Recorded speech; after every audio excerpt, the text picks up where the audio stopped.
Hello, welcome back to the garden. It's December, so it's time for a garden tour.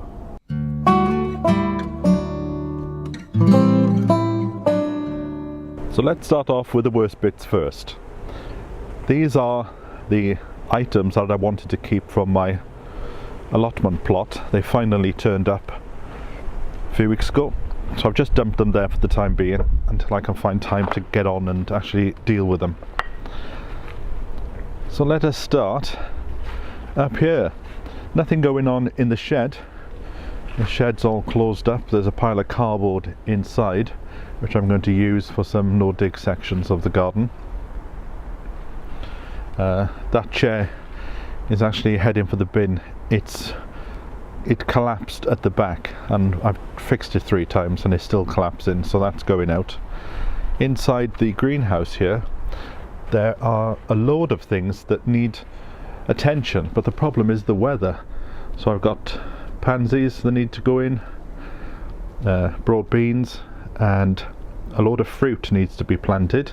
So I'm hopeful that the weather will improve over the next week and I can finally get on and put them in, because it's been quite terrible over the last few weeks, the weather, and I'm even slipping in the garden as I'm doing this. I noticed over on my fig that I've actually got a fruit. Now, I've never grown figs before, so if you've got any advice for me, tell me in the comments below.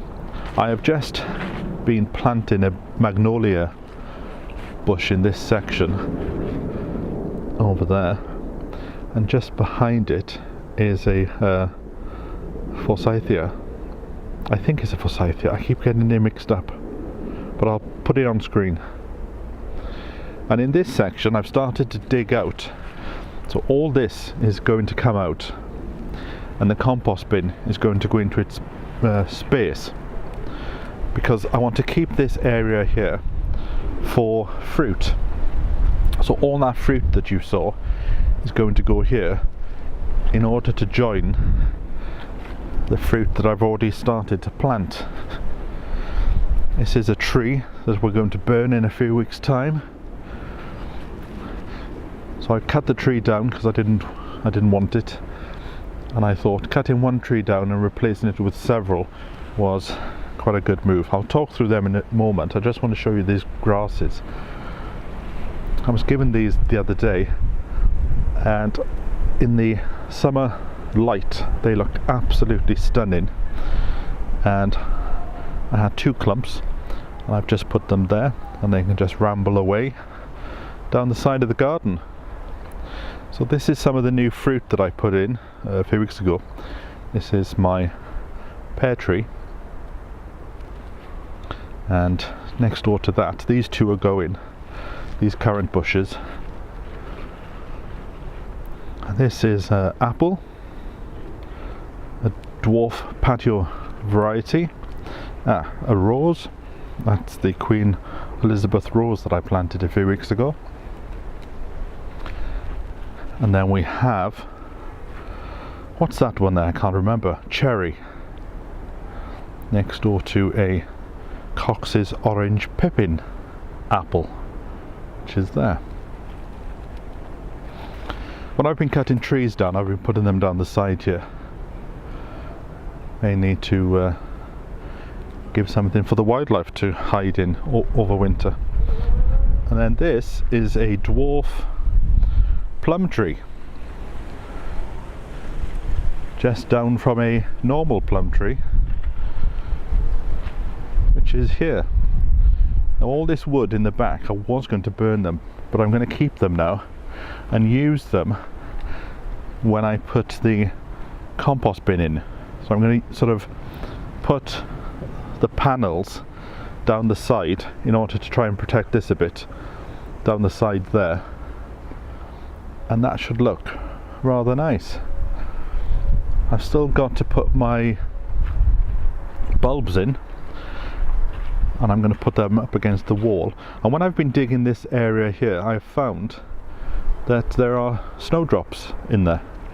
So I've been replanting them in this section. But as for the actual garden, there's not a lot going on in the soil. I do have some Christmas potatoes in this section here which need to be dug up, but to be honest, they didn't seem to grow that well, so I'm not expecting anything to come up. I think that was because at the time, if you remember, there were a lot of trees, which I've taken quite a few trees down, and I think that may have prohibited the potatoes from growing that well, because they did seem a bit on the leggy side. So there's lots to do. Just need to get that weather forecast to be on my side. But I'm quite impressed with how it looks so far. Still having a bit of trouble with foxes. They're bringing fish heads in. But I've discovered that they're living actually behind the greenhouse here. I'll just show you. So there was one sat on this wall the other day, and they seem to be hiding behind the fence. I do want to make a feature of this wall, and maybe a little area where I can come and sit in the summer. Not quite sure yet. At the moment I'm just spending my time sitting in the greenhouse.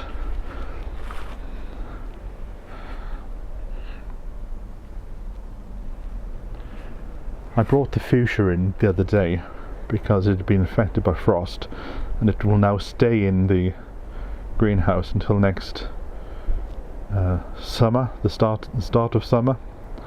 So I still need to strip it, take all the leaves off and the flowers off, and give it a new bit of compost, but I will do that in a separate video.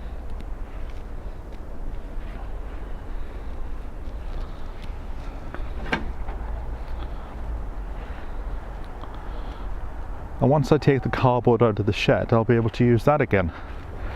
I haven't been in the shed for a few weeks. Oh, I've just remembered, there's a rose, the Jeffrey Smith rose, behind this gate, which I think is helping to protect it from the wind, because we've had terrible storms, and I'm getting a lot of bags of rubbish flying in from the neighbours' gardens, but it's been of use because it is filling the waterbed up very nicely. My twigs up there ready for next year for the runner beans. So there we go. Well, that feels like possibly the quickest garden tour that I've ever done, but there's lots to get on with, so I'm hoping by February to get the structures finished, and I can concentrate then in the spring with sowing my seeds in the greenhouse. So this is the sort of calm before the storm, and we've been very lucky in this area that we haven't been affected that much when you compare what I see on the news. Snowstorms, greenhouses being smashed, trees coming down. We've got away with it rather lightly. So thanks for joining me on this garden tour for December in the first year. I wonder where it will be this time next year. So I will catch up with you very soon. I'm going to go home now and have a nice cup of tea because I haven't set my kettle up for the winter yet, so I need to get some new gas sorted out. So I'll catch up with you very soon. So from me, until next time, bye for now.